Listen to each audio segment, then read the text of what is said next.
tumifang.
Bonjour à tous.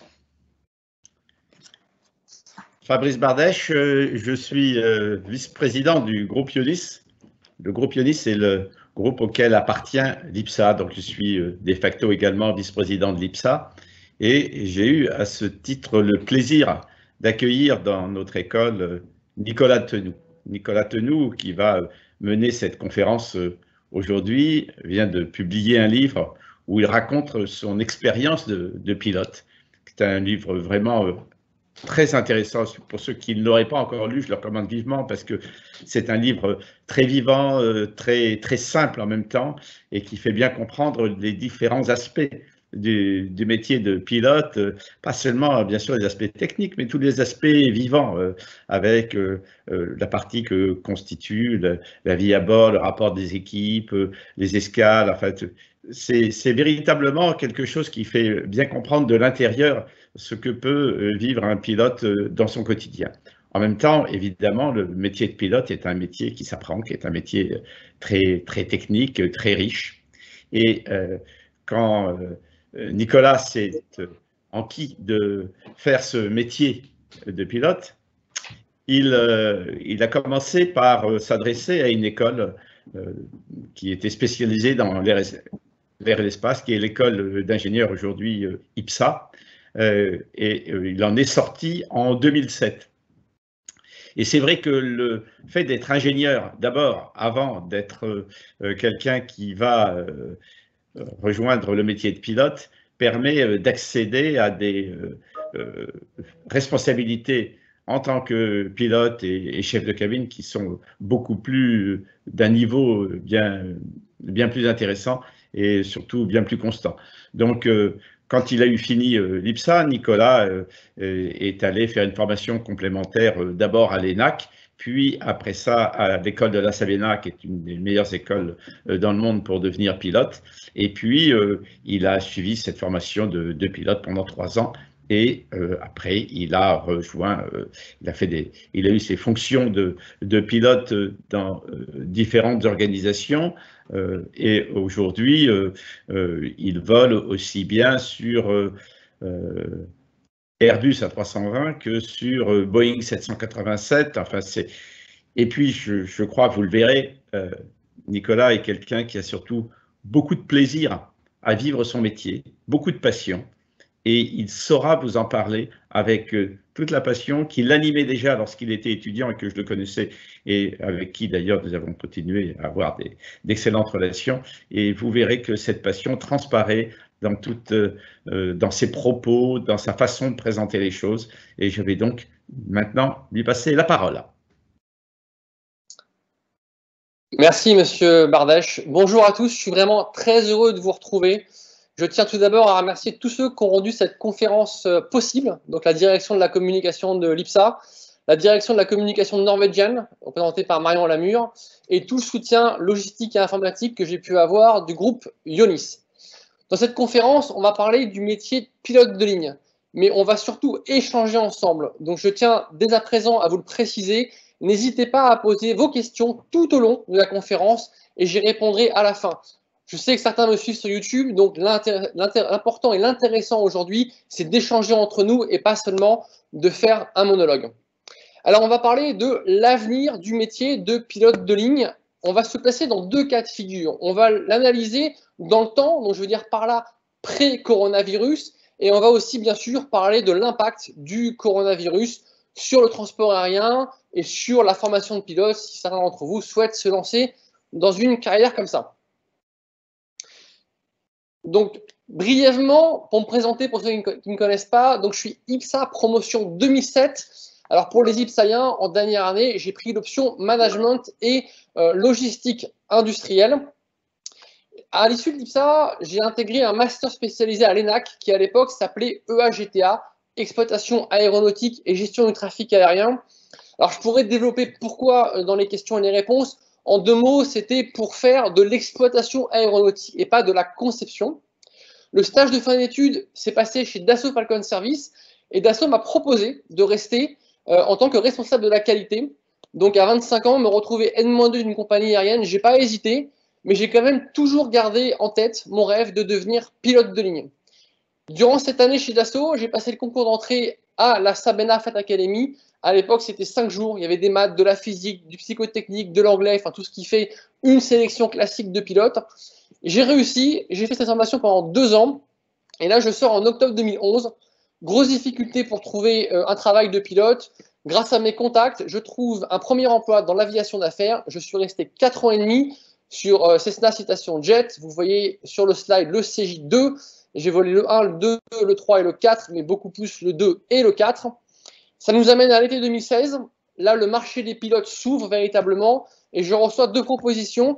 Flybe, compagnie qui nous a quittés récemment sur Q400, et Wizz Air sur Airbus A320. J'ai pas hésité. L'A320, c'est l'avion de ligne par excellence, l'avion qu'il faut avoir fait. Je suis parti chez Wizz Air, j'ai habité à Bucarest en Roumanie, puis j'ai habité à Londres.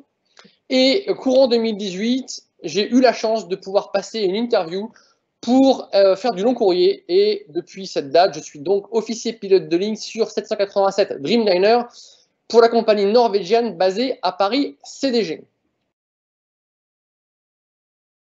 Alors, j'ai un lien particulier avec l'IPSA.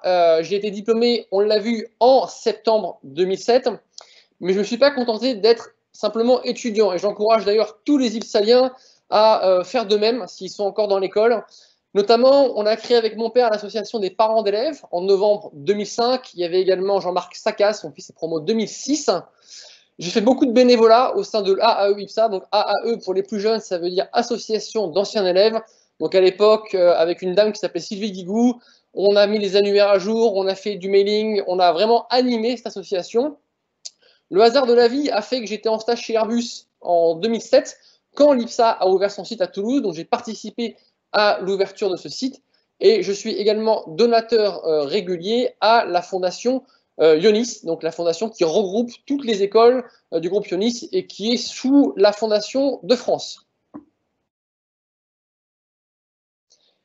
Le métier de pilote de ligne, il a beaucoup évolué en 50 ans. Ce qui est important de comprendre, c'est qu'à l'origine, c'était un métier de manœuvrier. Le pilote vraiment tenait son avion avec les mains. Donc c'était un métier extrêmement manuel de pilotage, comme on conduit une voiture ou comme on conduit un bateau. Il a beaucoup évolué. Je pense que les 2 photos des cockpits sont tout à fait parlantes.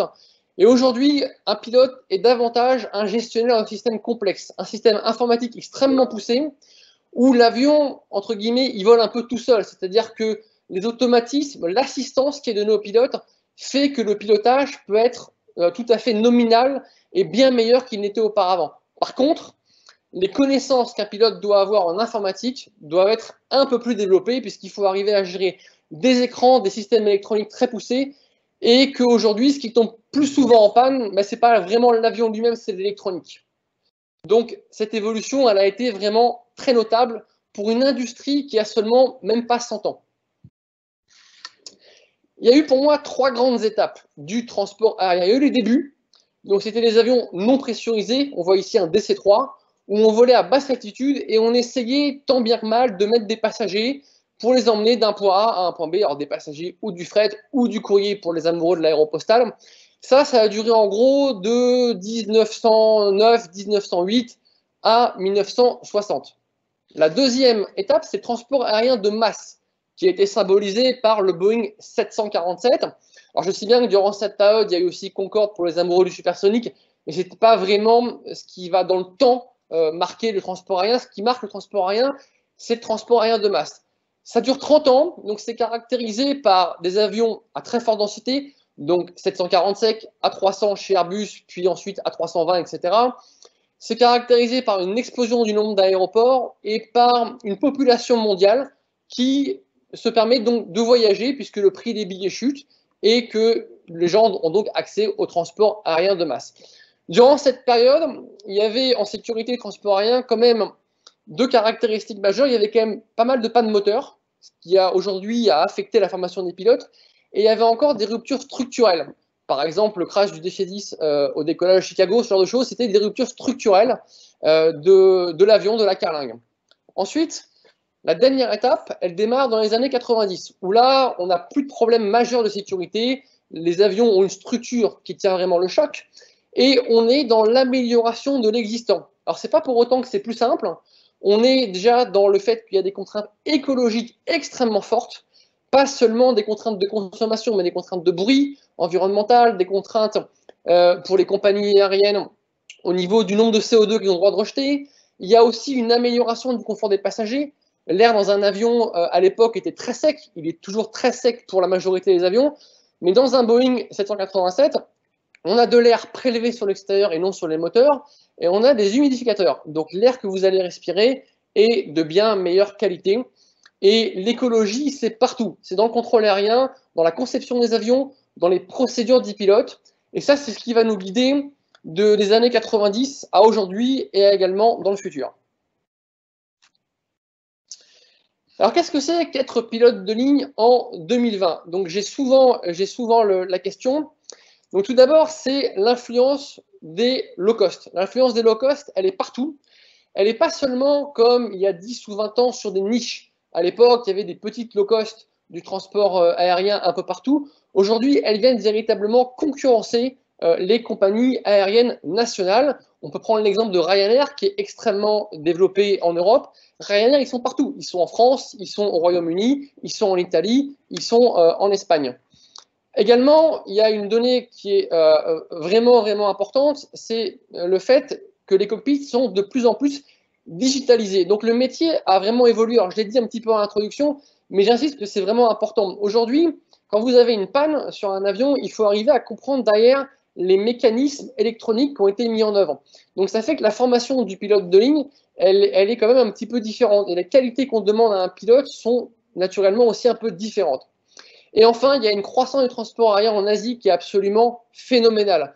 Aujourd'hui, un pilote de ligne qui veut travailler dans une grande compagnie, il a pratiquement plus de chances de trouver un emploi en Asie qu'ailleurs dans le monde. Les Asiatiques ont pour l'instant pas la capacité de former autant de pilotes qu'ils le souhaitent, donc ils font appel à des Européens pour partir là-bas et faire voler les avions.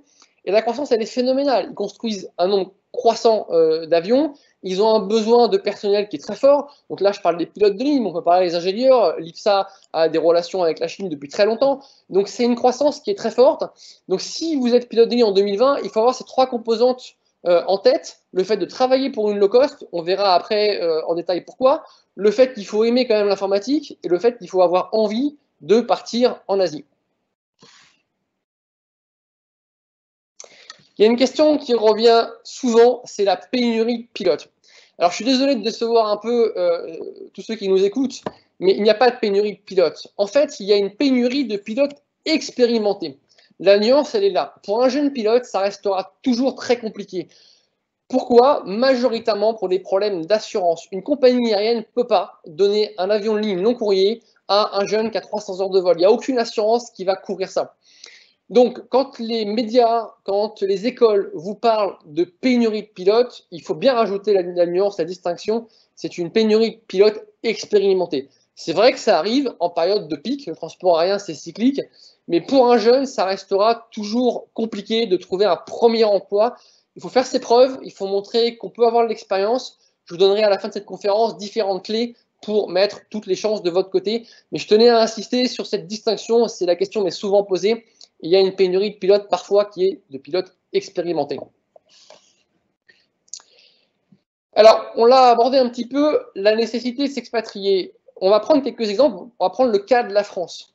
Aujourd'hui, il y a beaucoup moins de compagnies aériennes qu'avant, qu'il y a 15 ou 20 ans. C'est un fait, on ne va pas toutes les citer, mais Air Littoral, Minerve, Air Inter, AOM, Air Libre, toutes ces compagnies ont disparu. Alors, ce n'est pas pour autant qu'il y a peut-être moins de postes de pilotes. Il y en a en réalité un peu moins. Mais ce qui est surtout changeant, c'est le nombre de possibilités que vous avez.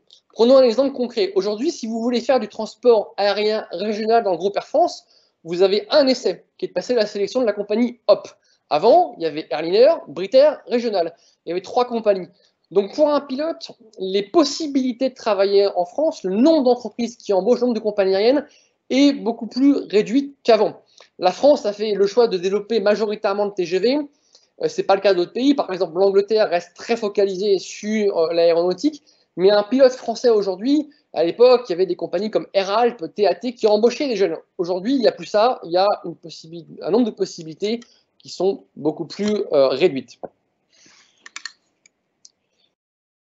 Une fois qu'on est assis dans le cockpit, qu'est-ce qu'on fait au quotidien? Donc là, j'ouvre un petit peu sur ce dont je parle dans le livre. On l'a vu, gestion d'un système complexe. Ça se ressent tout le temps. De la préparation de l'avion, le fait pour les initiés d'entrer le plan de vol dans le FMS, donc dans l'ordinateur de bord de l'avion. Ça se ressent dans la gestion du trafic aérien avec le contrôle. Aujourd'hui, on se parle de plus en plus par phrase digitale avec le contrôle aérien. On ne se parle plus forcément à voix haute. Ça se ressent dans l'après-vol, puisque aujourd'hui, un avion, il communique avec vous. Donc, il va vous dire après le vol, attention, à telle étape du vol, vous étiez 5 neutrons rapides, vous étiez un peu trop. Donc, il y a une digitalisation à tous les échelons du métier de pilote. La hausse du trafic aérien, elle est très impactante au quotidien. Pourquoi? Dans les aéroports, tout est très structuré.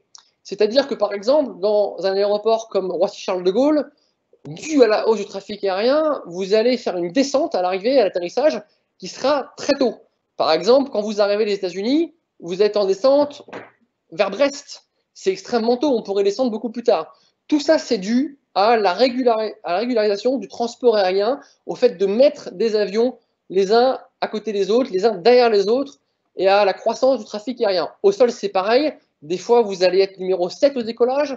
Donc, ce n'est pas aussi simple qu'avant, et ça, il faut l'intégrer dans le quotidien du métier.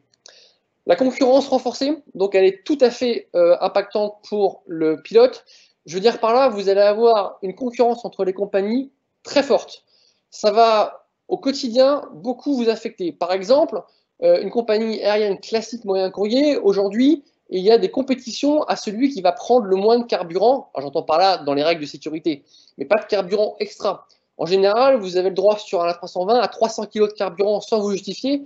Au-delà, il faut être capable de dire à votre compagnie aérienne pourquoi. Il y a une compétition des coûts partout. Il y a une compétition sur le marché de l'emploi des pilotes, puisque vous avez des pays émergents qui forment leurs pilotes. La Chine, on en a parlé, mais il y a aussi le Brésil, il y a la Russie, et il y a le Vietnam. Tous ces pays-là forment des pilotes qui vont entrer en concurrence avec vous, pilotes français. L'écologie, on vient de l'aborder, le fait de prendre moins de carburant qu'avant, le fait de décoller aussi avec une poussée plus réduite. Sur un 787, aujourd'hui, on décolle avec 70-80% de la poussée que peut donner le moteur. C'est pour des raisons budget, économiques, mais c'est aussi pour des raisons écologiques, d'empreintes sonores autour des aéroports. Donc ça rentre dans vos procédures de vol de pilote. Et le temps de repos, ça c'est un dernier point qui est aussi majeur. Aujourd'hui, les compagnies vont aux limites de ce que peut faire un pilote, donc aux limites de la réglementation européenne en Europe et américaine, enfin FAA aux États-Unis. Donc vous, en tant que pilote, vous volerez au maximum de ce que la réglementation autorise. Et donc ça va impacter votre vie de navigant au quotidien.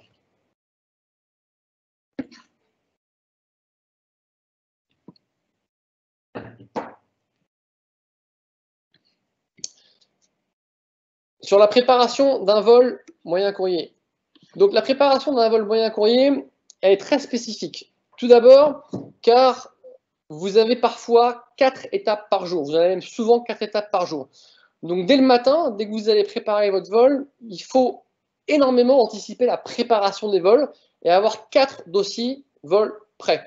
Et ce n'est pas simplement le plan de vol. Ça va être l'anticipation de la météo, ça va être l'anticipation du carburant, de l'escale. Est-ce que vous avez par exemple des personnes à mobilité réduite?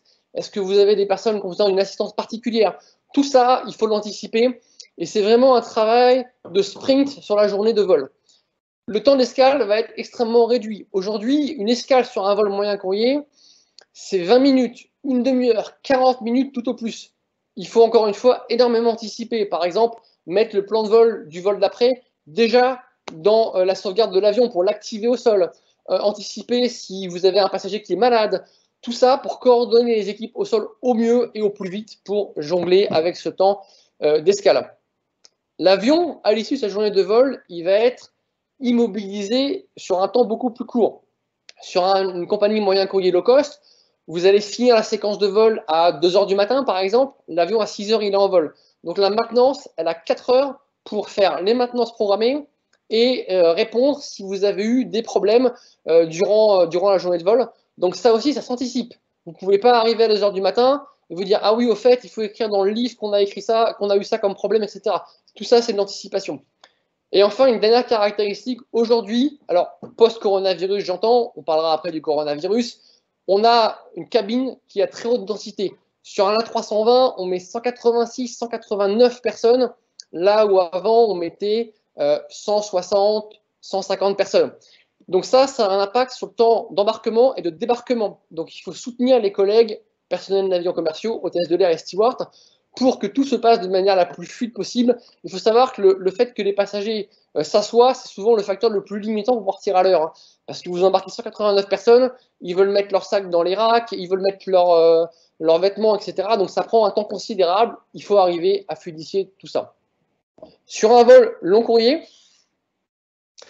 c'est un peu différent. Sur un vol long courrier, déjà, la principale caractéristique, c'est qu'on fait des vols de plus en plus longs. Par exemple, récemment, il y a eu le vol d'Air Tahiti qui a fait Papeete-Paris, 15 700 km. C'est une durée énorme pour l'organisme, pour la fatigue, pour le stress, etc. Donc sur un vol long courrier, l'anticipation va être toujours importante, surtout sur la météo, sur le parcours, mais ça va demander aussi une nouvelle caractéristique qui est la synergie équipage. Sur un vol aussi long, vous allez être 4. Très fréquemment, vous êtes 3 à bord, 3 pilotes. Nous, sur tout ce qui est côte ouest, on est 3 pilotes. Et il faut arriver à utiliser au mieux la ressource des 3. Par exemple, au sol, il y en a 2 qui vont préparer l'avion. Qu'est-ce que peut faire le troisième? Il peut faire le tour de l'avion, il peut aider le test des stewards, il peut veiller à la coordination avec le carburant. Ça demande une coordination et ce qu'on appelle en anglais un CRM. Un CRM, ça veut dire Crew Resource Management, c'est-à-dire une gestion des hommes extrêmement fine et importante pour que tout le monde se sente en esprit d'équipe. Et dans la durée, sur le vol long courrier, il va falloir gérer la fatigue, il va falloir gérer le fait d'en avoir un peu marre à la fin, il va falloir gérer le jet lag. Quand vous faites un Los Angeles-Paris, vous arrivez après 11 heures de vol à Charles de Gaulle. Comment vous allez atterrir l'avion? Est-ce que vous allez être frais? Est-ce que vous avez réussi à dormir dans l'avion? Le rôle du commandant de bord sur un temps assez long, comme un vol long courrier, est vraiment de gérer une équipe, de faire du management le plus humain et le plus efficace possible. Et enfin, l'interaction homme-machine. Sur un vol long courrier, vous allez passer par des espaces aériens extrêmement divers. Au-dessus de l'Atlantique, il y a des procédures très spécifiques de communication en HF. Donc HF, c'est la radio longue portée, de communication en CPDLC, donc la communication digitale entre le sol et l'avion. Tout ça, c'est une interaction homme-machine assez différente et au début un petit peu déroutante par rapport à un vol moyen courrier où c'est un peu comme un vol d'aéronclave. Vous faites un Paris-Toulouse, il n'y a pas trop de différence sur l'interaction homme-machine. Ce sont les caractéristiques majeures d'un vol long courrier. Alors, si vous voulez, est-ce qu'il y a des questions? On peut en prendre 2-3 dès à présent. Alors, Marion qui nous dit, peut-on devenir pilote de ligne avec des lunettes? Oui, Marion, depuis 1999. Et les premières règles, de mémoire, c'était les règles JAR-FCL. À l'époque, je crois que c'était 3 dioptries de correction autorisées. Ça doit être passé même à 6. Il faut aller voir dans le PARTMED, qui est le règlement médical, mais oui, c'est tout à fait autorisé. J'en suis la preuve, j'en porte à l'instant. Ce qui est par contre limitant, mais c'est léger, c'est qu'il faut avoir à portée de main dans le cockpit une deuxième paire en secours. Deuxième question de Marc. Est-ce que le fait de voler sur un même appareil, mais dans une compagnie différente, influence votre comportement, attente, crainte ou plaisir? Quelle est l'influence de la compagnie? Oui, tout à fait, puisque chaque compagnie aérienne rédige ce qu'on appelle un OMB. L'OMB, c'est le manuel d'exploitation de l'avion. Et ils prennent bien sûr les procédures constructeurs, mais ils l'adaptent à leur compagnie aérienne. Et ce qui va changer, c'est le produit, le business model que vend la compagnie. Par exemple, une compagnie aérienne, je ne sais pas, comme Emirates, fait quand même du haut de gamme et vise à alimenter le hub de Dubaï. Donc vous allez faire des vols qui vont être entre Dubaï et le reste du monde pour connecter le hub. Une compagnie aérienne comme Norwegian a différents hubs partout. Par exemple, à Charles de Gaulle, on vise à faire du low cost long courrier, donc à proposer une alternative aux compagnies aériennes nationales. Donc tout ça a une influence, ça a une influence sur la façon dont vous volez l'avion, ça a une influence sur votre planning et ça a une influence sur le business model que la compagnie attend d'un pilote. Peut-être une troisième question avant de poursuivre. Philippe qui nous dit, les prix des formations pour devenir pilote de ligne vont-ils augmenter d'ici 5 ans? Alors, je ne sais pas, je ne suis pas dans les écoles, mais honnêtement, je ne pense pas. C'est déjà assez cher comme ça. Les formations de pilotes, elles ont en durée, elles ont beaucoup réduite déjà pour contrôler les coûts. Il y a 30 ou 40 ans, une formation était beaucoup plus longue. Là, on est quelque chose réglementairement, ça doit être 196 heures de vol, je crois, à peu près de mémoire. Donc, c'est très réduit. Avant, un élève pilote qui était à l'ENAC, il sortait de l'école, il avait une espèce de transition sur, à l'époque, les Embraer Xingu, etc. Donc, c'est des petits réacteurs ou des petits propellers. Aujourd'hui, il n'y a plus ça pour maîtriser les coûts. Donc, c'est déjà assez cher. Je ne pense pas que ça va monter dans le futur. Est-ce qu'on prend une dernière question? On prend une dernière question.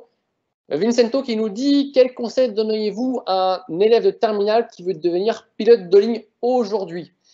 Alors, si tu veux bien, on continue la conférence, j'en parle. J'ai 2 slides dessus et n'hésite pas à la fin, si je n'ai pas été assez clair et précis, à reposer ta question, je pourrais développer davantage. On peut continuer la conférence.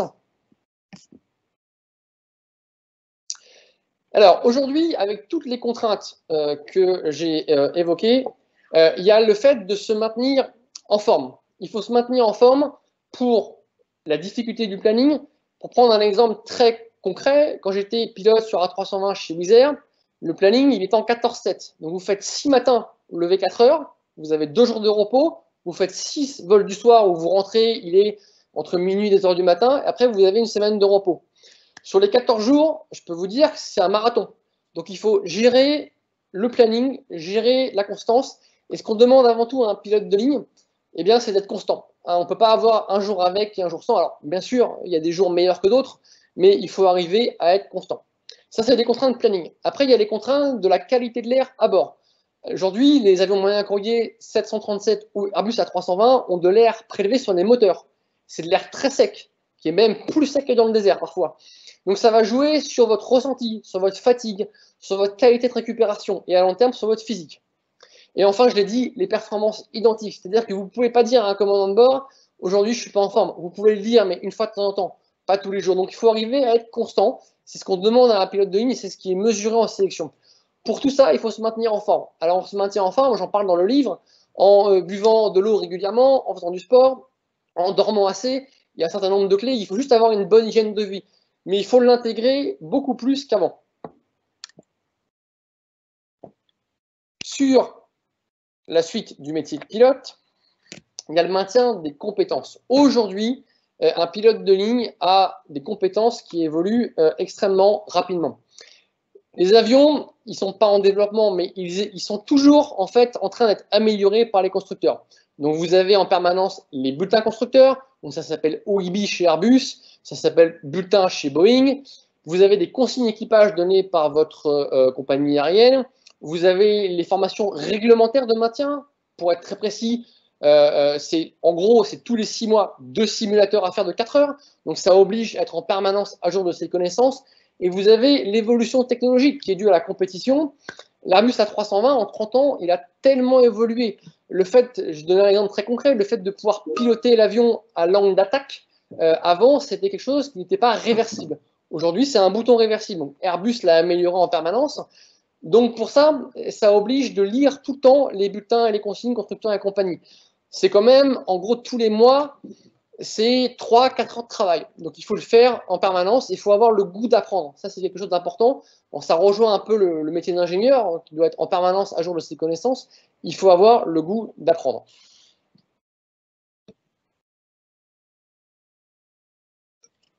Sur la vie personnelle, on en a un petit peu abordé. Il y a un premier point, c'est l'expatriation.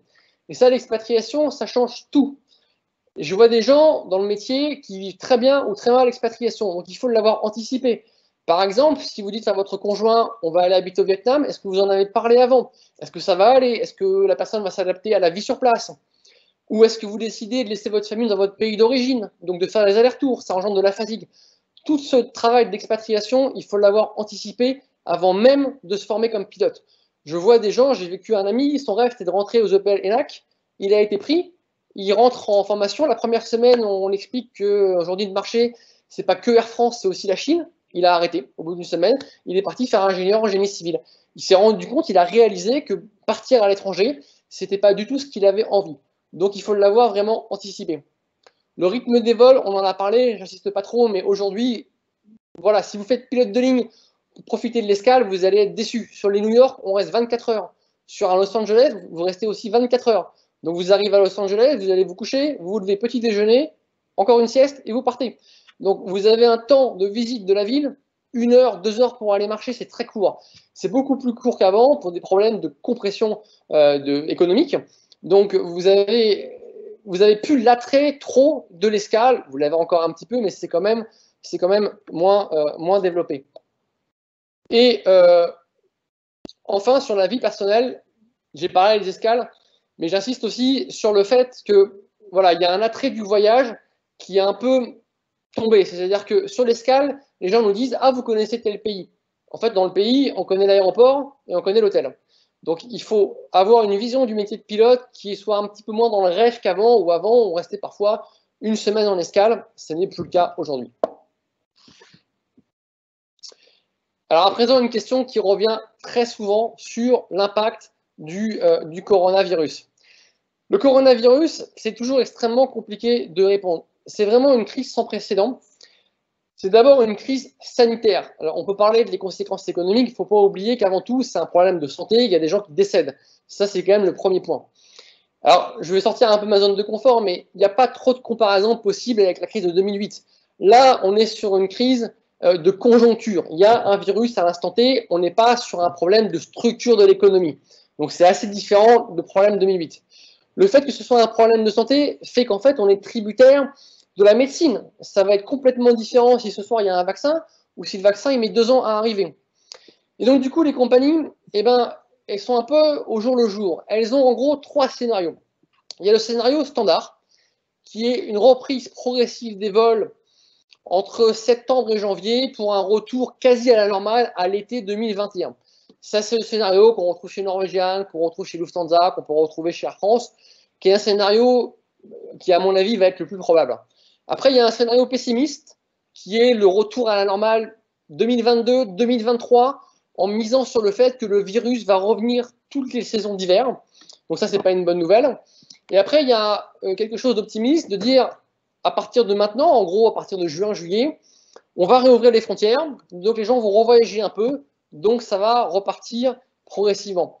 Et la principale caractéristique de cette crise, c'est que vraiment les compagnies vraiment avance au jour le jour. Et ça, c'est très fort quand on est en compagnie aérienne, de voir que des plans à long terme sont très difficiles à faire. Donc, comment les compagnies se sont organisées? Elles se sont organisées d'abord en réduisant massivement les coûts. Il n'y a plus de rentrée d'argent, donc elles ont réduit les effectifs, elles ont mis les avions en maintenance longue durée, et on repartira selon l'offre et la demande. Je sais que les compagnies aériennes testent en permanence la demande. Alors pour vous, si vous voulez devenir pilote aujourd'hui, c'est malheureusement un peu plus compliqué qu'avant. Alors, qu'est-ce que moi je recommande? Encore une fois, ça n'engage que moi. Je recommande d'abord de privilégier les filières gratuites.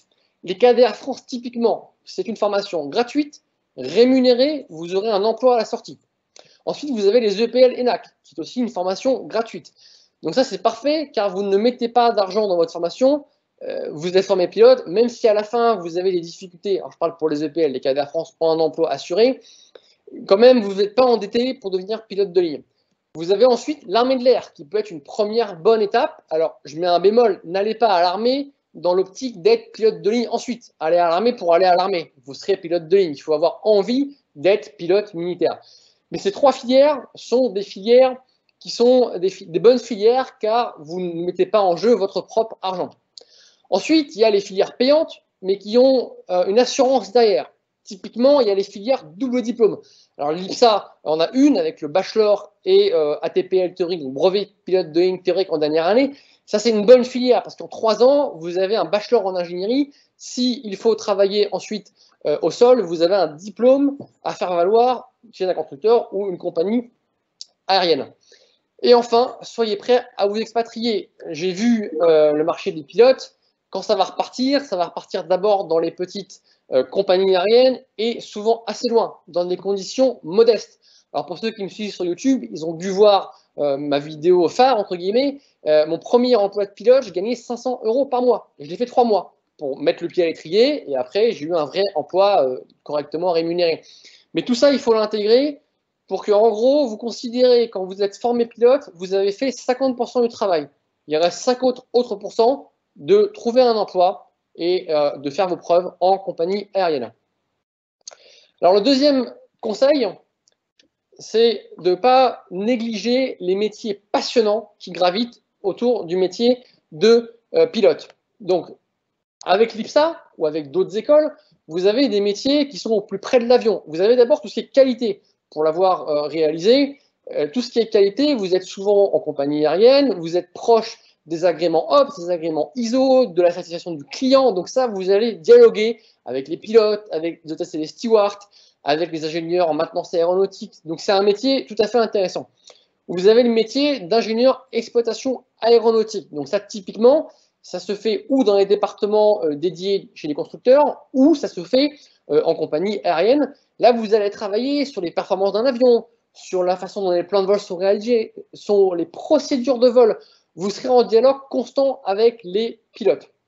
Vous avez ensuite le métier d'assistant ingénieur. Typiquement, le bachelor IPSA prépare à ça. Donc là aussi, vous serez dans une équipe qui se chargera d'exploiter l'aéronef, d'exploiter l'avion. Et enfin, vous avez le métier de contrôleur aérien. Par définition, vous êtes dans un aéroport dont vous êtes au plus près de l'aéronef. Si vous devez partir sur ces métiers, ne le voyez pas comme une contrainte, voyez-le comme un atout futur pour votre carrière de pilote. Si vous le faites 6 mois, 1 an, ça vous permettra ensuite d'avoir des postes, par exemple, au sol en compagnie aérienne. Chez Wizz Air, j'ai eu 3 postes au sol, je l'ai eu grâce à ma formation d'ingénieur. C'était écrit dans les manuels de la compagnie qu'il fallait avoir ou une expérience ou un diplôme d'ingénieur. Donc vous arriverez toujours à le valoriser à des postes intéressants, en plus de votre métier de pilote, si vous souhaitez faire un tel métier. Alors pour ceux qui veulent aller plus loin, n'hésitez surtout pas à me laisser des commentaires sur ma chaîne YouTube. Alors je demande de canaliser les commentaires.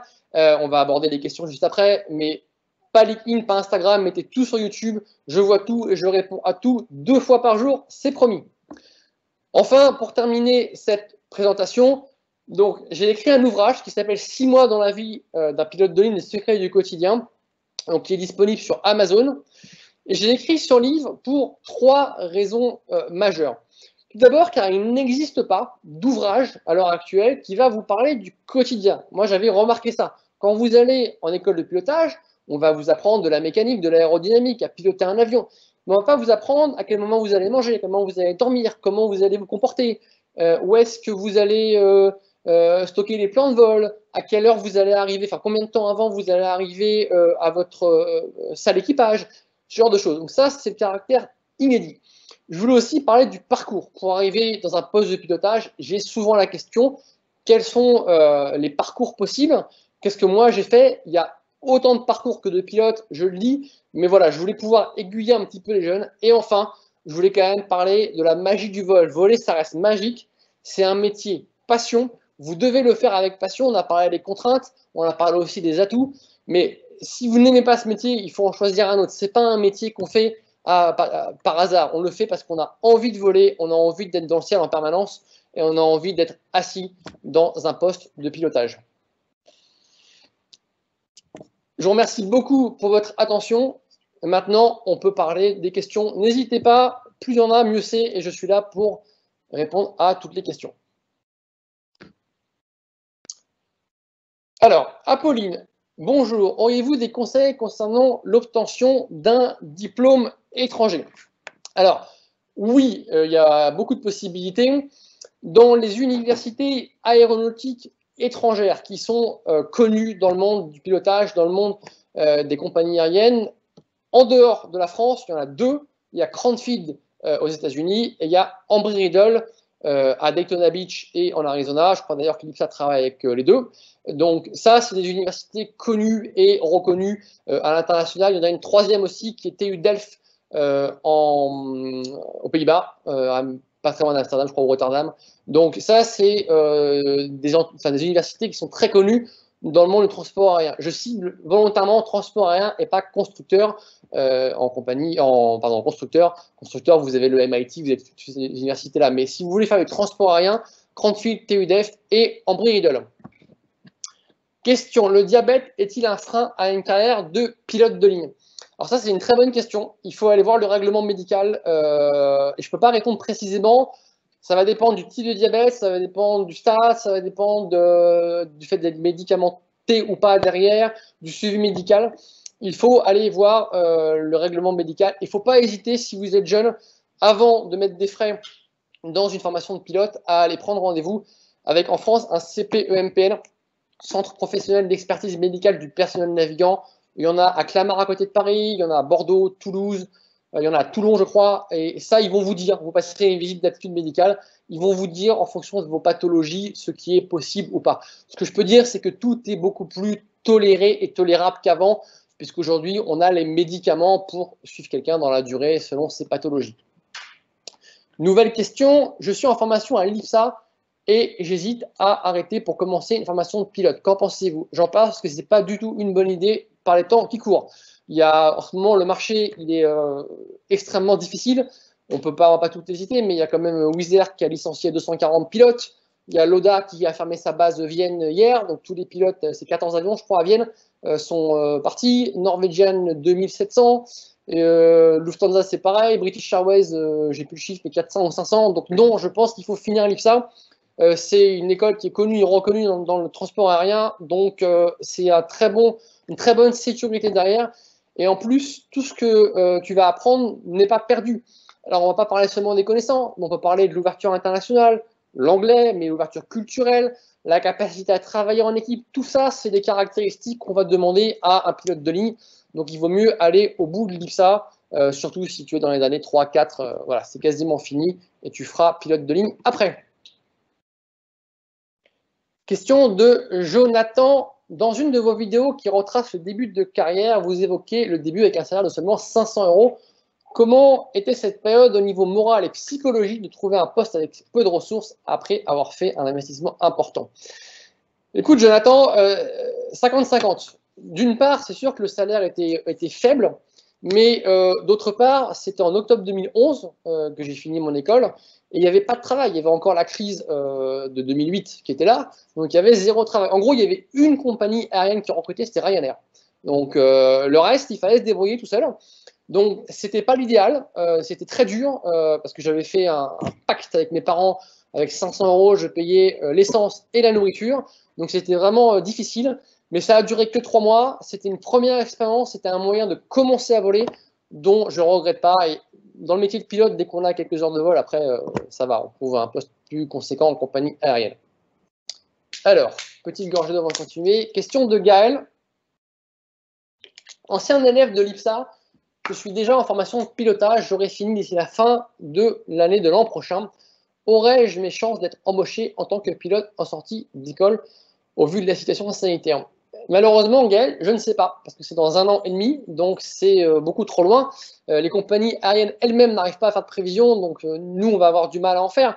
Ce que je peux dire, c'est que tu es ancien élève de l'IPSA, donc tu pourras toujours travailler et tu pourras aussi vendre à une compagnie aérienne, surtout tout ce qui est aviation d'affaires, aviation générale ou petite structure régionale, ta double compétence, ingénieur et pilote. Donc, je ne sais pas, ça dépend aussi de l'école dans laquelle tu es. Il est évident que quelqu'un aujourd'hui qui sort d'Oxford ou de L3 avec des partenariats EasyJet va avoir une voix beaucoup plus clémente et clairsemée que quelqu'un qui sort d'une école qui n'a pas de partenariat. Donc, l'échéance, c'est trop forte. Ce que je peux te dire, c'est que tu as un atout, voilà, en étant ingénieur. Clara qui nous dit, est-il plus simple aujourd'hui pour une femme de devenir pilote qu'avant et après le bac? Conseillez-vous plutôt de s'engager directement dans une formation de pilote ENAC par exemple, ou alors de passer d'autres diplômes et de faire une formation de pilote par la suite. Alors, est-il plus simple aujourd'hui qu'avant? Oui, ça c'est très clair, très net. Il y a encore quelques structures, surtout aviation d'affaires, qui ne veulent pas de femmes dans les cockpits, mais c'est extrêmement minoritaire. Air France, EasyJet, pour ne citer que deux compagnies qui sont basées à Paris, ont des quotas de femmes, ils veulent des femmes dans les cockpits et ils sélectionnent des jeunes femmes qui veulent faire pilote, donc oui, c'est beaucoup plus simple. À la question, est-ce qu'il faut faire EPL-ENAC ou est-ce qu'il faut faire autre chose, je peux pas prendre la décision à ta place. Ce qui est certain, si tu veux voler et que tu as la chance d'avoir les EPL, il faut y aller parce que tu vas faire le métier de pilote. Mais c'est une discussion à avoir en fonction de ta motivation, de la durée que tu veux consacrer à tes études. Si tu fais ingénieur, c'est 5 ans. Pilote, c'est encore 2 ans, donc ça fait 7 ans. Est-ce que tu as envie de faire 7 ans d'études? Il faut aussi voir les parents. Est-ce qu'ils vont être d'accord pour financer une école d'ingénieur? C'est à toi de voir. Ce qui est certain, c'est que faire ingénieur que pour faire ingénieur, pour faire pilote ensuite, ça ne sert à rien. Il faut avoir envie quand même de faire ingénieur. Moi, mes années à l'IPSA et à l'ENAC, j'ai adoré les projets, etc. Même si je voulais toujours faire pilote et que ça n'a jamais changé, j'ai pas traîné les pieds en venant en cours tous les matins. J'ai aimé les cours. Donc, si tu as envie de faire ça, fais-le. Si tu veux que voler, il faut aller à l'ENAC faire EPL. Alors, autre question. Serge qui nous dit comment, comme cela semble se développer de plus en plus dans l'aviation militaire, est-ce que l'avenir des pilotes de ligne n'est pas vers le pilotage à distance, pilotage de drone? Sincèrement, je ne pense pas. Avant qu'on arrive à mettre psychologiquement des passagers dans un avion qui est piloté à distance depuis le sol, je souhaite bon courage. Je pense qu'il n'y a aucune personne qui va monter. Ce qui pourrait arriver, alors les constructeurs travaillent à tout ça. Ils travaillent au cockpit sans pilote ou au cockpit à un pilote. Il faut quand même voir que dans le métier de pilote de ligne, il y a une caractéristique. C'est que c'est un être humain qui fait des erreurs. Les statistiques nous montrent qu'un être humain fait 7 erreurs à la minute, 7 petites erreurs à peu près. Et que ces erreurs dans un cockpit, elles sont récupérées par le fait qu'on est deux. Bon, si vous enlevez une composante, qui va aller corriger l'autre? Alors, un pilote dans un cockpit, pourquoi pas? Mais il faudrait qu'il y ait quelqu'un au sol qui contrôle. C'est pas si simple. L'être humain est par nature faillible. Et il y a un deuxième problème, c'est que l'avion, si vous lui dites de foncer droit dans la montagne, il va y aller droit dans la montagne. Donc, il faut quelqu'un qui contrôle ce que fait l'avion. J'entends parfois dire le pilote a fait une faute qui a fait que, mais il y a aussi l'avion. L'avion, il fait des erreurs. Il peut, si on prend le cas de l'Air France 447, il y a eu des données fausses qui ont été données aux pilotes, en tout cas au début de l'incident. Bon, aujourd'hui, les pilotes sont là pour récupérer. Et d'expérience, je peux vous dire qu'on récupère beaucoup de problèmes. Mais aujourd'hui, c'est une affaire qui marche très bien parce que c'est un triangle entre l'avion, le commandant de bord et le copilote. Donc, il y a un cross-check permanent. Si vous enlevez une composante, comment on va vérifier la gestion de l'erreur? Donc, un avion piloté du sol, sincèrement, je pense que ce n'est pas pour tout de suite, même si technologiquement, on a la capacité de le faire. Nouvelle question, Alexandre. Bonjour, est-il possible, pendant sa formation à l'IPSA, par exemple en préparatoire intégré, de commencer sa formation de pilote privé, voire une licence de planeur? Oui, tout à fait. L'IPSA a l'association étudiante qui propose de faire planeur ou brevet de pilote privé. Je t'encourage d'ailleurs, Alexandre, à le faire. C'est un excellent moyen d'illustrer des cours théoriques que tu vas avoir, même si tu veux être que ingénieur. Voler un petit peu, c'est donc je l'ai dit, un moyen pour toi d'appliquer tes connaissances. Et deux, c'est aussi quand même rechercher au moment d'une embauche, de dire à un constructeur comme Airbus, je suis aussi pilote à côté amateur et je connais ce qui se passe dans un avion. C'est un atout indéniable. Pierre, est-il plus facile d'accéder au métier de pilote cargo? Quelles sont les différences? Alors, plus facile, non. C'est aussi difficile. Alors aujourd'hui, enfin, à l'instant T où on parle, il y a peut-être un peu plus d'embauches dans le cargo, puisque le cargo, on en a besoin pour les médicaments, pour les masques, que d'habitude. Mais le cargo, c'est quand même une niche. Hein. Ce n'est pas non plus la grosse embauche des métiers de pilote. En Europe, il y a quelques compagnies. Il y a ASL, il y a Cargolux au Luxembourg, mais c'est très peu. Donc, c'est pas plus facile. C'est pareil. Et c'est en tout cas pareil en termes de compétences requises à l'embauche. Quelles sont les différences? Les différences, c'est majoritairement le quotidien. En cargo, tu vas voler de nuit, puisque le cargo fonctionne essentiellement la nuit. Le vol de jour est consacré au vol passager. Les cargos, on les fait voler la nuit. Donc ça, c'est une première différence. La deuxième différence, c'est que tu n'as pas les passagers à gérer. Donc tu peux arriver beaucoup plus tard à l'avion. Tu peux arriver 10 minutes, 15 minutes avant le vol, puisque tu n'as pas tout l'embarquement. Le chargement, en fait, cargo, se fait par du personnel seul. Donc c'est un petit peu différent. Et aussi en vol, puisqu'en vol, tu n'as pas à gérer les passagers malades, les passagers indisciplinés, ce genre de choses. Donc le cargo, il ne parle pas, il dit rien, donc il te laisse tranquille. Par contre, le métier de pilote est un peu différent. Donc sur cet aspect-là, il est aussi différent sur les destinations. Il y a souvent des aéroports dédiés au cargo. En France, par exemple, il y a Vatry, il y a le Luxembourg, il y a beaucoup de cargos qui passent par Anchorage en Alaska.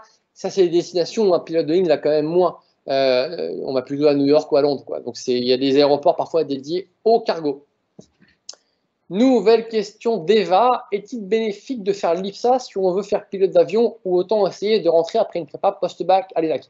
Alors ça, c'est la question qui rejoint celle précédente. J'ai déjà répondu, ça dépend de tes goûts. C'est sûr, si tu veux piloter un avion et ne faire que ça, pour moi, il faut aller à l'ENAC, c'est gratuit et c'est une excellente formation. Si tu veux découvrir le métier d'ingénieur, il faut aller à l'IPSA, mais il faut prendre en compte les finances, la famille, etc. etc. On l'a développé. Nouvelle question de Charles. Les futurs pilotes occuperont-ils finalement la fonction d'un simple surveillant de système? De ce fait, les formations vont-elles évoluer dans ce sens? Alors ça, c'est une très bonne question. Est-ce que ça va prendre le fait d'être simple surveillant? Peut-être, probablement. Et oui, les formations de pilote, il y a une réflexion qui est en cours. Il faut savoir qu'aujourd'hui, les scénarios de qualification de type avion, ils ont été faits dans les années 60-70. Donc vous allez faire une panne moteur par jour, parce qu'à l'époque, il y a beaucoup de pannes moteur. C'est une réflexion qu'on avait déjà chez Wizz Air quand j'étais instructeur, qui était reliée au niveau de l'EASA. Est-ce que c'est intelligent de garder tous les jours des pannes moteurs? Sachant que, pour prendre, je vais prendre l'exemple de la flotte de Cessna Citation Jet dans le monde. Entre 1960 et 2010-2011, il y a eu une panne moteur une fois sur un avion au décollage du centre des États-Unis, je ne sais plus exactement où, mais voilà. Donc, il y a eu ça. Par contre, aujourd'hui, vous avez des pannes électroniques, informatiques, mineures, mais couramment, qui sont parfois envoyées directement à la maintenance, que parfois vous allez devoir traiter. Vous allez parfois devoir faire un reset d'ordinateur. Donc oui, il y a des réflexions en cours pour modifier les scénarios et donc la formation des pilotes pour axer davantage sur l'électronique, l'informatique et un peu moins sur ce qui se passait il y a 40 ans, c'est-à-dire les pannes moteurs, les feux moteurs, etc. etc. Alors ça, c'est une question en laquelle on l'a déjà répondu. Mathieu, quels enseignements de l'IPSA vous ont été les plus utiles dans votre métier de pilote? Alors, plusieurs. Tout d'abord, la capacité à travailler en équipe. Ça, c'est indéniable. À l'IPSA, dès le cycle ingénieur, même avant, vous allez faire des projets à plusieurs. Vous allez faire des projets avec des gens que vous n'avez pas forcément choisis, qui viennent peut-être d'une culture différente de la vôtre. Donc, ça va vous ouvrir l'esprit et ça va vous donner une caractéristique qui est le quotidien du métier de pilote. Vous arrivez le matin à la salle d'équipage, bah peut-être que le commandant de bord il est sympa, ou peut-être que vous n'allez pas vous entendre bien avec lui, et il faut travailler ensemble, il faut que ça marche, il faut que la sécurité elle soit là. Première caractéristique. Deuxième caractéristique, les connaissances théoriques. Une formation d'ingénieur est quand même en mécanique, électronique, informatique plus poussée qu'une formation de pilote. Un pilote de ligne, on va lui demander de savoir exploiter un système. Un ingénieur, on va demander de savoir le concevoir. Donc, il y a quand même une petite marche, et ça, c'est des connaissances que vous allez avoir pour le futur. Et enfin, il y a tout ce qui est anglais. Ça, c'est aussi pareil, indéniable. Il faut avoir un score auto-TOEIC pour être diplômé de l'IPSA. Donc, vous avez cette caractéristique que vous allez acquérir à l'IPSA. J'en mets une quatrième, mais qui est sous-jacente à toute école d'enseignement supérieur, qui est le réseau. Il ne faut pas se mentir, le fait d'avoir fait l'IPSA, vous allez avoir un réseau d'anciens élèves dans toutes les compagnies aériennes. Des IPSA, il y en a chez Norwegian, il y en a chez Wizz Air, il y en a chez Air France, il y en a chez Hop, il y en a chez Ryanair, il y en a partout. C'est sûr que quand vous cherchez un travail ou quand vous allez passer une sélection, d'appeler un ancien et de lui dire bon, bah, je passe telle sélection, est-ce que tu as les informations? Ça ne peut pas nuire à votre capacité à préparer la sélection correctement. Alors, Karl, je suis un passionné de l'espace et j'ai vu que vous avez fait une vidéo sur votre chaîne YouTube pour ceux qui voudraient devenir astronautes. Avez-vous des conseils pour ça? Alors oui, Karl, j'essaie de couvrir un peu tous les métiers de l'aérospatial au sens large. Et d'ailleurs, les conseils, je les mets à la fin de la vidéo.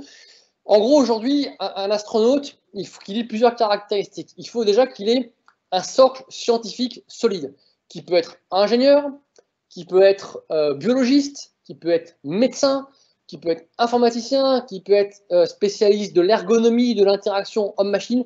Il y a comme ça des caractéristiques à avoir d'un socle scientifique. Ensuite, il y a une composante opérationnelle, donc qui est par exemple d'être pilote de ligne, pilote de chasse, je ne sais pas moi, exploitant en pétrole sur une plateforme pétrolière, d'avoir fait des expéditions un peu loin. Ça, c'est la composante opérationnelle. Ensuite, il y a une capacité psychologique de travail en équipage. Une mission sur Mars, qui est le grand défi du 21e siècle, 6 mois aller, 1 mois sur place, 6 mois retour. Donc vous allez partir 13 mois avec des gens que, encore une fois, vous n'avez pas choisi. Donc il y a une compétence psychologique tout à fait importante de capacité au travail en équipe. Et enfin, il y a une capacité indéniable de langue étrangère. Le russe, le chinois, l'anglais bien sûr, toutes ces langues-là, il faut les connaître, il faut les savoir. Donc si vous voulez devenir astronaute, je vous recommande une formation scientifique solide, partez à l'étranger, partout, où vous voulez, frottez-vous aux autres, faites des sports extrêmes, parachutisme, plongée, tout ce que vous voulez qui va vous donner une compétence opérationnelle. Et enfin, apprenez les langues étrangères. Alors, 2 questions qui se rejoignent de Paolina et de HK. La crise du coronavirus va-t-elle accélérer la mort du métier de pilote et développer l'avion propre, voire autonome? Et HK qui nous dit quand est-ce que les recrutements de pilotes reprendront? Alors, quand est-ce? Encore une fois, je ne sais pas. Les compagnies elles-mêmes n'arrivent pas à prédire l'avenir. Ce qui est sûr, c'est que là, on a 5000, 6000 pilotes de compagnies aériennes qui ont été enlevés de leur avion et que ces gens-là vont être prioritaires. Donc, il faut déjà absorber ça avant d'aller chercher des recrutements externes. L'avion propre, malheureusement, je suis désolé de dire ça, mais je ne pense pas, puisque le pétrole a beaucoup chuté. Donc, on va repartir dans la consommation de pétrole. Ce qui n'empêche pas qu'il y a de toute façon une écologisation du transport aérien pour des raisons économiques. C'est sûr que moins vous allez consommer de sacs d'eau, moins le vol va vous coûter. Donc, ça va continuer, mais ça sera peut-être un petit peu ralenti. Je pense que le coronavirus, mais vraiment, ça n'engage que moi, il faut le voir comme une pause et non pas comme un changement brutal d'orientation du transport aérien. Dans les pays comme la Chine et l'Inde, il y a l'émergence d'une classe moyenne qui commence à avoir des revenus conséquents et ces gens vont avoir envie de voyager.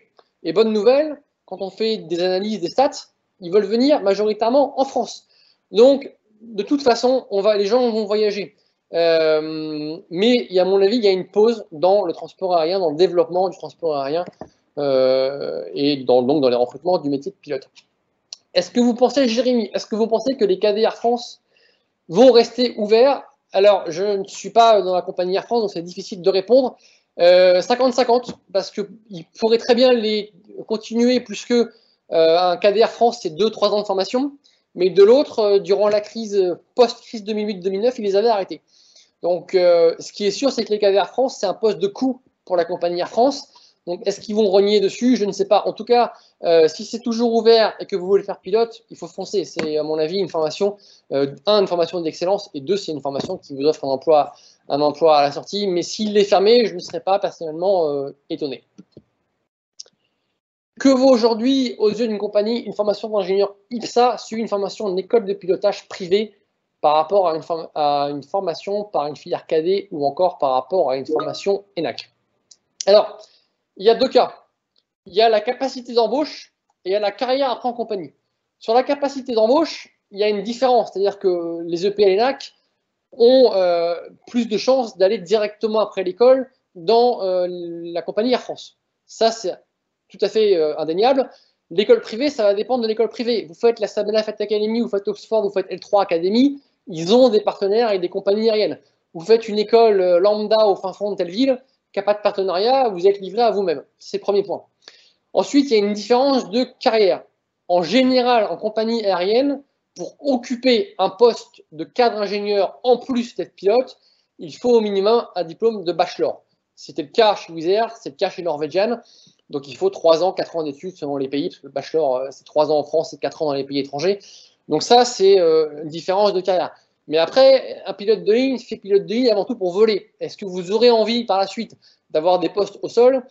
C'est à vous de voir. Moi, personnellement, j'ai jamais couru après un poste au sol. Moi, je voulais voler.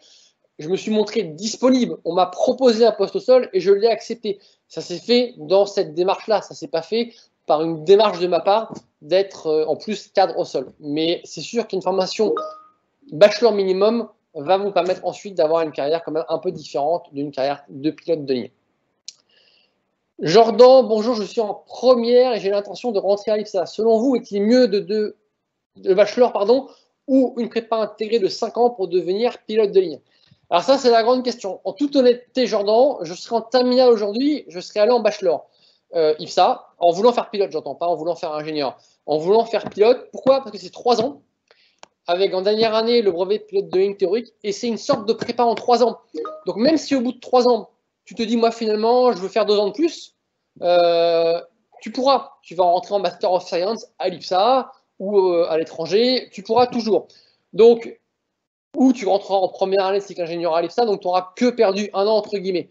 Personnellement, j'aurais fait ça. Mais c'est sûr qu'en termes de niveau académique, il y a quand même une formation d'excellence académique qui est le bachelor, et une formation plus pratique, plus proche d'une formation de technicien, qui est ingénieur, et une formation plus proche de technicien qui est le bachelor.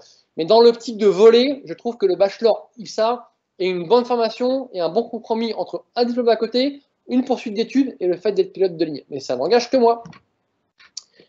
Gaël, j'ai déjà fini mon diplôme à l'IPSA et je suis diplômé. Dois-je me lancer maintenant dans une formation de pilote et devrais-je attendre? Alors, je pense que c'est où devrais-je attendre?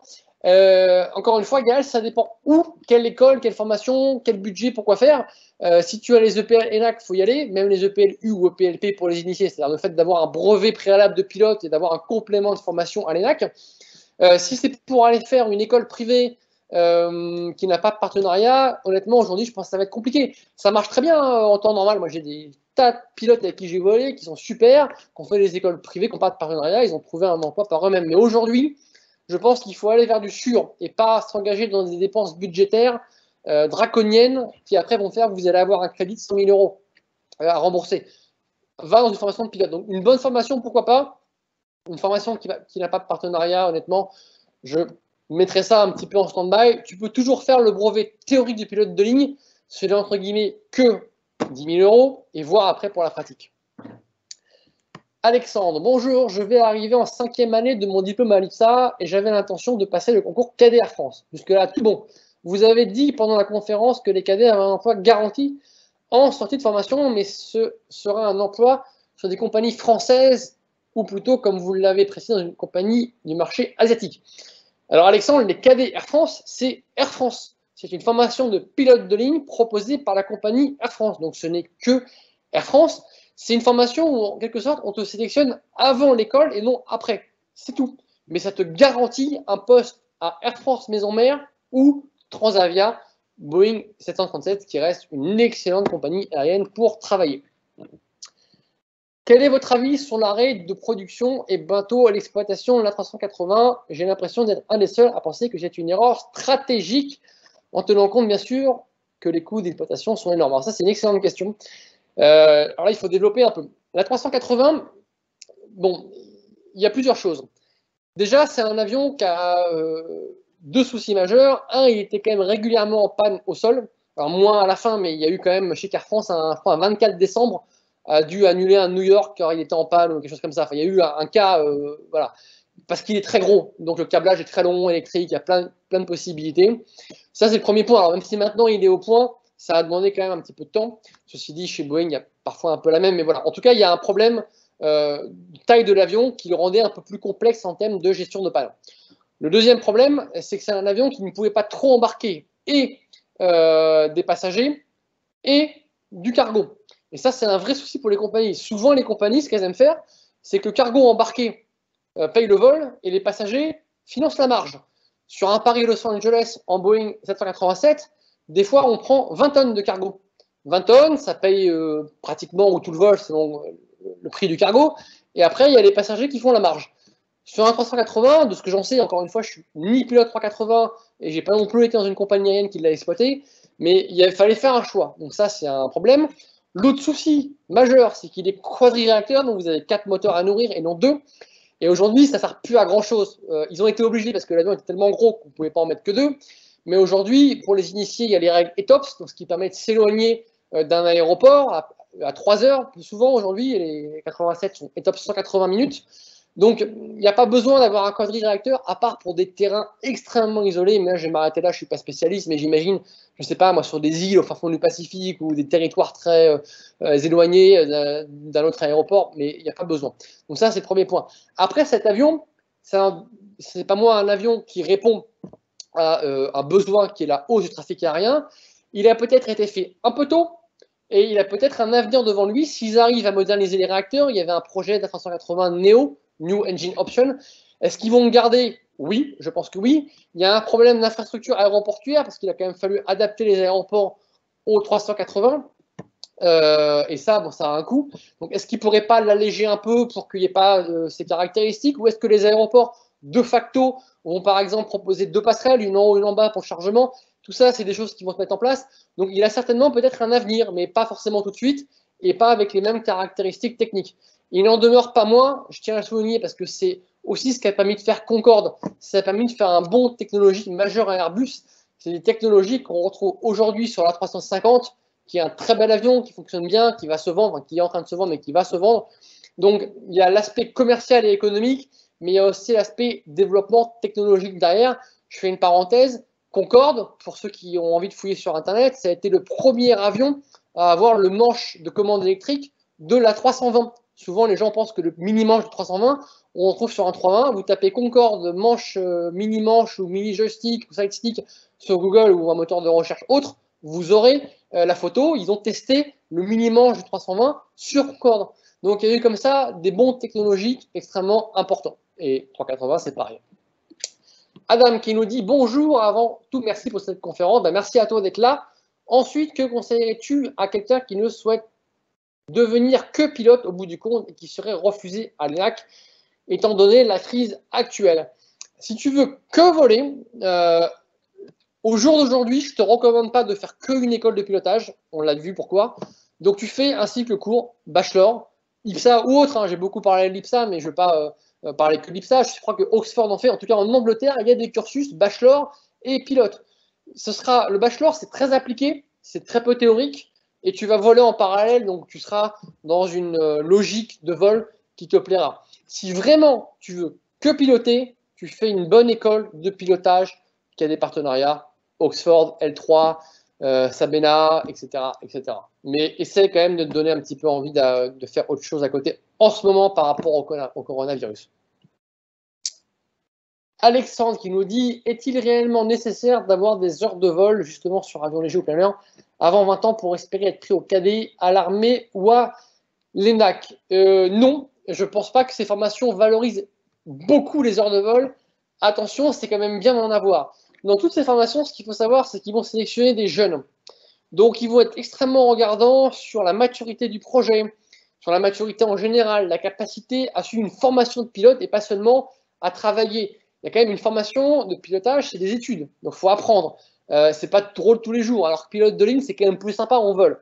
Donc, ils vont regarder ça. Et c'est sûr qu'un brevet de pilote, quel qu'il soit, planeur, ULM, ce que tu veux, est une certaine démonstration de ta motivation.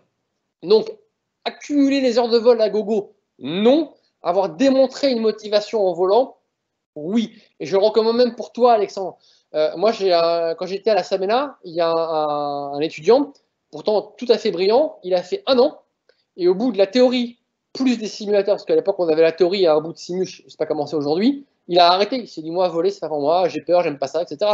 Donc, c'est bien pour toi, ça va vraiment te montrer est-ce que tu aimes voler et piloter. Et parfois, j'ai donné l'exemple, il y a le cas de gens qui aiment l'aviation, mais qui n'ont pas envie de voler. Question anonyme, êtes-vous personnellement inquiet pour l'avenir de Norwegian? Alors, réponse, non, être inquiet ne sert à rien, donc je ne vais pas m'inquiéter pour rien, d'autant que je ne suis que pilote de ligne chez eux.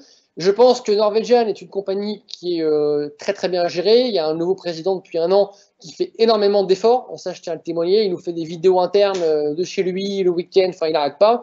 Et je pense que toutes les compagnies aériennes sont quand même gérées par des gens intelligents qui font au mieux avec la situation actuelle. Donc non, je ne suis pas inquiet. J'ajoute à cela 2 caractéristiques. Un, Norvégien a des avions tout neufs. Donc ça, c'est un atout considérable. Les 787, ils sont tout à fait récents. La moyenne d'âge doit être à 3 ans, quelque chose. Et de 2, c'est une pseudo-compagnie nationale, même si c'est une low cost, ça porte la marque de la Norvège dans le monde. Donc je ne vois pas, mais je ne suis pas dans le secret des dieux, ça n'engage que moi, je ne vois pas un État, quel qu'il soit, qui s'appelle France, qui s'appelle Allemagne, qui s'appelle Angleterre ou qui s'appelle Norvège, mais c'est comme ça une compagnie aérienne nationale partir, et les faits récents de recapitalisation de prêt le montrent. Vincent, est-ce que le pay to fly existe encore? Alors, il y a eu beaucoup de, Vincent, il y a eu beaucoup d'efforts pour contrer ça. Donc, pour ceux qui ne connaissent pas, le pay to fly, c'est le fait de payer en compagnie aérienne, donc de payer pour travailler. Un bloc d'heures de vol, en général, c'est 500. Mais là, je mets un bémol, Vincent, parce que si tu as en tête, alors on ne se voit pas, on ne discute pas, donc je suppose que tu penses que c'est un atout pour trouver un emploi. Oui et non, hein. Tu auras les heures de vol, mais face à un recruteur, dire que tu as fait du pay to fly, c'est pas forcément un atout majeur. Et le recruteur, il va le savoir, parce qu'on connaît les compagnies où ça se fait, on sait, etc. C'est pas forcément vu comme un extra motivation, ça peut être vu comme quelque chose de négatif. Donc, il y a des luttes au sein de l'EASA pour contrer ça. Il y a des luttes entre pilotes pour essayer justement de dire attention, c'est pas forcément bon d'aller là. Et il y a quand même un nombre restreint de compagnies qui vont le faire. Mais encore une fois, c'est le marché de l'offre et la demande. S'ils ont des pilotes qui sont prêts à payer pour travailler, il y aura toujours des gens qui vont s'y mettre. Donc, je n'encourage pas à le faire. Autant j'encourage de faire des qualifications, autant j'encourage de faire des diplômes en plus, autant payer pour travailler. Je ne trouve pas que ce soit bon. Ok, on peut prendre une autre question ici. Avec un diplôme bachelor IPSA, vous avez dit il y a possibilité de devenir pilote suite à un brevet accordé au bout de combien d'années? Je vous remercie. Alors ça, il faut aller sur le site de l'IPSA ou se renseigner auprès de la communication qui va vous dire, mais sur le site, voilà, c'est le mieux. En gros, de ce que moi je sais, parce que le bachelor n'existait pas à mon époque, c'est en 3e année du bachelor que tu vas pouvoir faire le brevet de pilote de ligne théorique, l'ATPL théorique, en partenariat avec Aéropyrénées, qui est et à Perpignan et à Toussus-Noble, si je ne dis pas de bêtises. Et du coup, donc en 3 ans, tu auras et le bachelor en ingénierie et le brevet de pilote de ligne théorique, qui est un atout majeur. HK, je suis déjà en formation ATPL.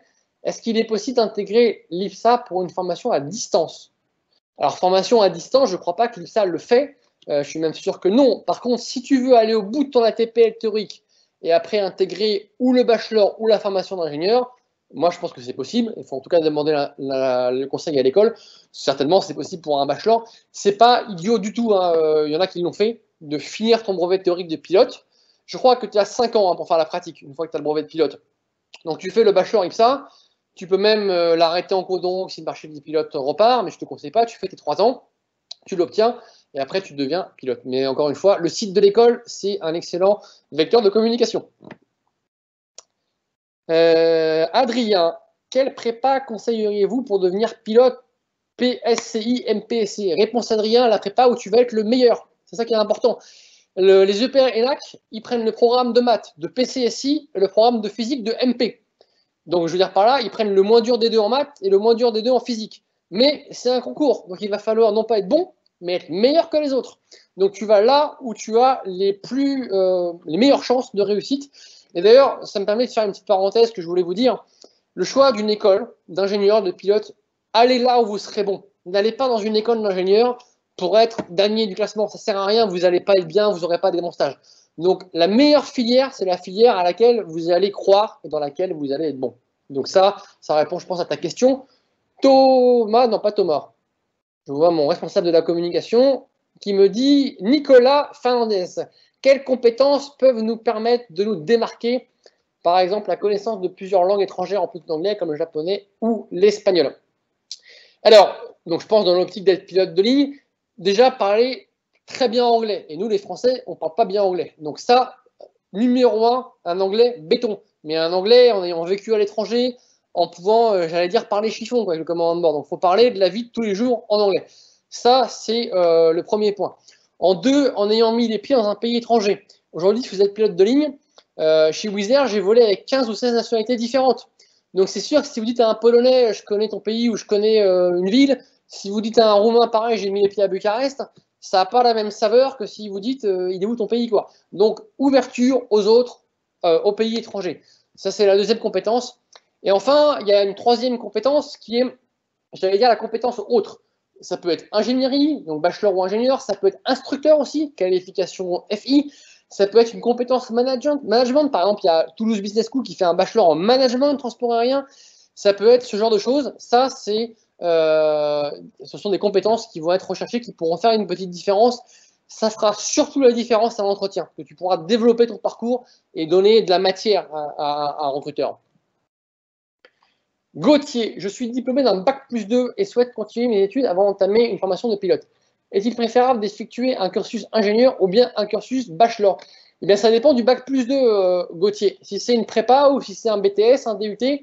Alors, si c'est une prépa, la formation d'ingénieur me paraît tout à fait adaptée. Si c'est un BTS, je pense qu'il vaut mieux aller en bachelor.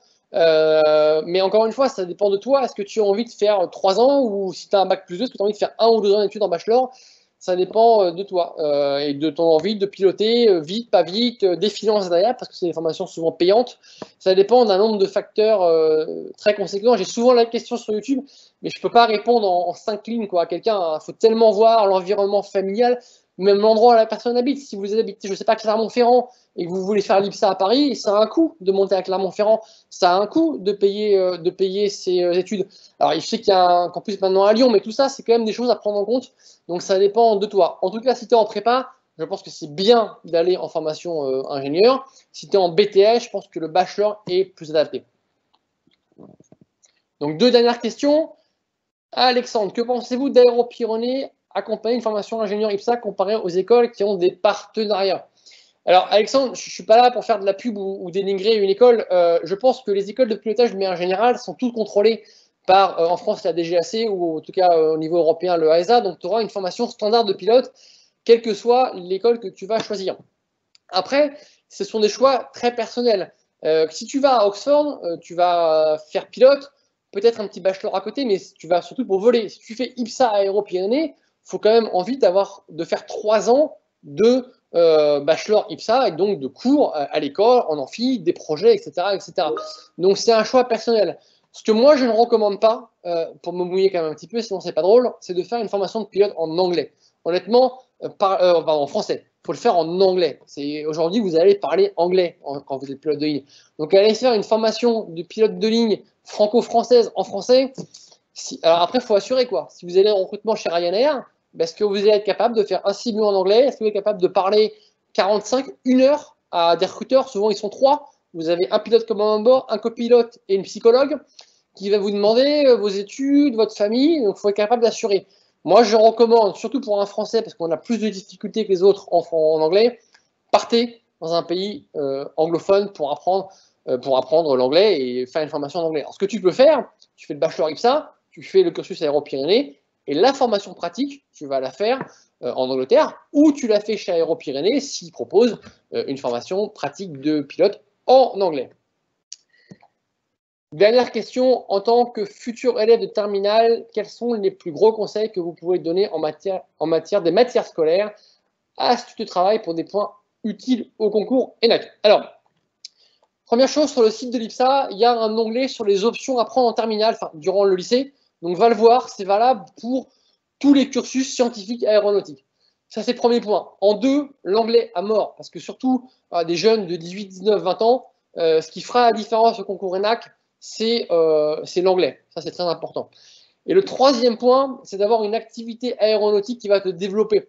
Apprendre à travailler à 2, apprendre à rester calme dans un avion, apprendre à gérer une panne, ce que tu veux, du planeur, de l'aéromodéliste, de l'ULM, ce sera une différence majeure devant une psychologue ENAC. Ça, c'est tout à fait important. Voilà pour cette dernière question. Je vous remercie beaucoup d'avoir suivi cette conférence. Je remercie encore l'IPSA, la direction de la communication de Norwegian et le groupe Ionis pour avoir apporté tout son soutien à cette conférence. Si vous avez d'autres questions, ne vous inquiétez pas, cette conférence sera postée sur YouTube et par l'IPSA et sur ma chaîne. Donc vous pouvez me poser toutes les questions que vous voulez sur ma chaîne YouTube. J'y répondrai avec grand plaisir. Je vais terminer là-dessus. Je l'ai dit, le meilleur cursus, c'est le cursus dans lequel vous allez croire. J'ai fait mon propre parcours qui correspond à mes aspirations, qui correspond aux choix que j'ai pu avoir durant ma carrière. Et vous avez autant de parcours que de pilotes. Donc, choisissez le vôtre, ce qui vous fait envie. Vous devez aller tous les matins à l'école ou travailler avec le sourire. Donc, faites-vous votre cursus personnalisé et ce sera un atout immense pour démarrer une carrière de pilote de ligne. Merci encore, je vous dis à très bientôt, prenez soin de vous et merci encore pour cette conférence. À bientôt dans le ciel.